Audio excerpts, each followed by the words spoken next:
Hello student, नमस्कार। स्वागत करता हूं आप सभी का एक बार फिर से। सेंट्रल लेवल पे कॉमर्स के स्टूडेंट्स के लिए बम्पर वैकेंसीज आई हुई है। मुझे लगता है आप सभी को सूचना मिल गई होगी और आप सभी ने अभी तक अपना फॉर्म भर दिया होगा। नहीं भरा है तो जरूर भर दीजिएगा। इस वीडियो के बाद भी आपको बहुत सारी जो इंफॉर्मेटिव चीजें हैं वो मिलने वाली है। कितनी कट ऑफ जो है वो रहती है, पोस्ट मैंने आपको ऑलरेडी बता दी है। बहुत अच्छे खासे पदों पर वैकेंसी आई है। पीजीटी कॉमर्स में 120 पदों पर वैकेंसी आई है। अच्छी बात यह है कि सिलेबस वही है जो कि केंद्रीय विद्यालय का रहने वाला है, वही सिलेबस है जो कि नवोदय विद्यालय में रहने वाला है। तो आप ये मत सोचो कि आप 120 पोस्ट की तैयारी कर रहे हो। पूरे आपके खुद के स्टेट में, जिस भी स्टेट से आप बिलोंग करते हैं, उस स्टेट में भी जो पीजीटी कॉमर्स की वैकेंसी है उसका भी सेम सिलेबस ही ऑलमोस्ट होता है। तो पोस्ट बहुत सारी है। आप मानो 1000 पोस्ट आपके लिए है। अगर आप पूरे इंडिया लेवल पे देखो तो मैं हमेशा स्टूडेंटों को कहता हूं कि एक पर्टिकुलर स्टेट की वैकेंसी पे डिपेंड होने से कुछ नहीं होगा। तैयारी इतनी जबरदस्त करो, फॉर्म सारे भरो, तभी जाके एक न एक सीट हमारे लिए भगवान सुनिश्चित करता है ना।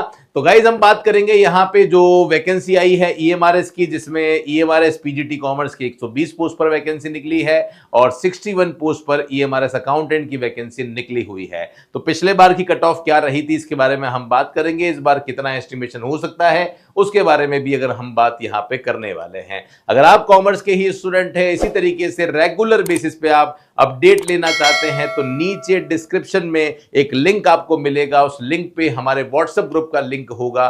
जुड़ जाइए उस व्हाट्सएप ग्रुप के साथ में, जहां पे रेगुलर बेसिस पे हम आपको नोट्स, एमसीक्यूज, पीडीएफ आपके साथ में शेयर करते हैं। साथ में ग्रुप की चैट भी ऑन करते हैं ताकि आप लोग आराम से जो है वो चर्चा उस पर कर सके। मैं सीधा आपको मुद्दे पे लेके जा रहा हूं और आप देख सकते हैं ये पिछले साल मतलब 2023 में जो वैकेंसी आई थी उसकी कट ऑफ जो है वो मैं यहाँ पे आप लोगों को बता रहा हूँ। एक आइडिया आप लोगों को यहाँ से लग जाएगा कि कितनी जो कट ऑफ है वो आपकी यहाँ पे जो है वो रहने वाली है। हालांकि पिछले बार के पेपर पैटर्न में और इस बार के पेपर पैटर्न में बहुत ज्यादा बदलाव है। मुझे लगता है ये आप जानते ही होंगे। बदलाव क्यों है सर? पिछली बार का जो एग्जाम है उसमें टायर 1 टायर 2 नहीं होता था, एक सिंगल एग्जाम ही होता था। बट इस बार टायर 1 और टायर 2 हो गया है। टायर 1 एक मिनिमम क्वालिफाइंग मार्क्स है जहां पे सब्जेक्ट नहीं आ रहा है।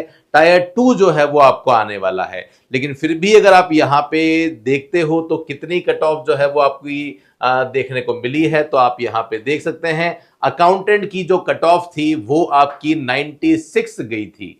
कितनी गई थी? 96 गई थी। आई थिंक ये आपका जो पेपर है वो 120 मार्क्स का हुआ था और जो कट ऑफ है वो आपकी 96 अनरिजर्व कैटेगरी में थी। ईडब्ल्यूएस में 89, ओबीसी में 88, एससी में 81, एसटी में 74 ये कट ऑफ आपकी गई थी। अगर मैं बात करता हूं पीजीटी कॉमर्स की, तो पीजीटी कॉमर्स में आपकी जो कट ऑफ है वो 93 गई थी। देखिए किसी भी एग्जाम में, मैं तो ये बात जानता हूं ये कट ऑफ तो चलो ठीक है, एक आंकड़ा है, पर पेपर पैटर्न बदल गया है। इस बार बहुत कुछ बदलेगा, लेकिन परसेंटेज के हिसाब से हम बात करें, पेपर 100 का हो, 150 का हो, कितने का भी पेपर हो, परसेंटेज के हिसाब से मैं बात करूं, अगर आपको आप वास्तविकता में चाहते हैं, बहुत बार क्या होता है, जैसे मैं बात करूं यहां पे टायर 1 की, तो टायर 1 में जितनी पोस्ट है उसके 10 गुना स्टूडेंट को चुना जाएगा। मतलब 120 पोस्ट अगर पीजीटी कॉमर्स में है तो 1200 स्टूडेंट को चुना जाएगा। वो कट ऑफ तो अलग होगी और फाइनल कट ऑफ जो है वो अलग होगी। तो अगर आप फाइनली सेलेक्ट होना चाहते हैं ना, तो मिनिमम से मिनिमम आप अपना टारगेट 70 से 75% रखिएगा।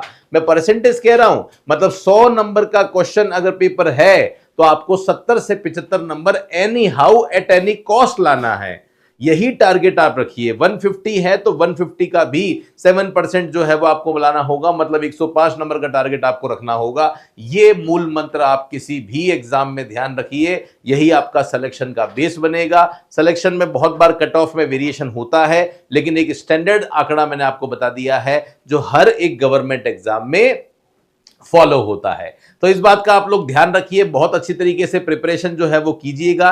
टायर 1 के साथ में टायर 2 की प्रिपरेशन करनी पड़ेगी, समय आपको नहीं मिलने वाला है, ये बहुत जरूरी है। टायर 1 में एमसीक्यू और सब्जेक्टिव दोनों हैं, दोनों पर फोकस जो है वो आपको करना है।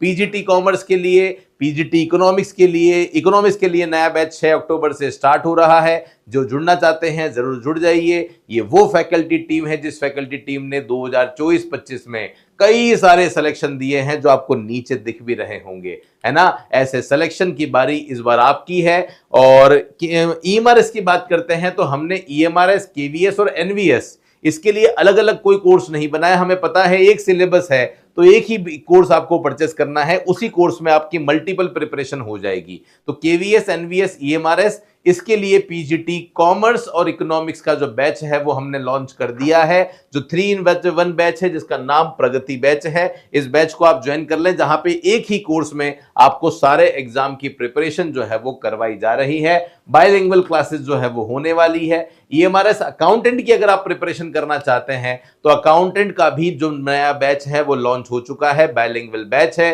एमसीक्यूज आप लोगों को कंप्लीट मिलने वाले हैं। तो जो भी जुड़ना चाहते हैं जरूर जुड़कर अपनी तैयारी को सुनिश्चित कीजिए। क्वालिटी में किसी भी तरह का कोई कॉम्प्रोमाइज नहीं होगा, ये मैं आपको अश्योरिटी देता हूं।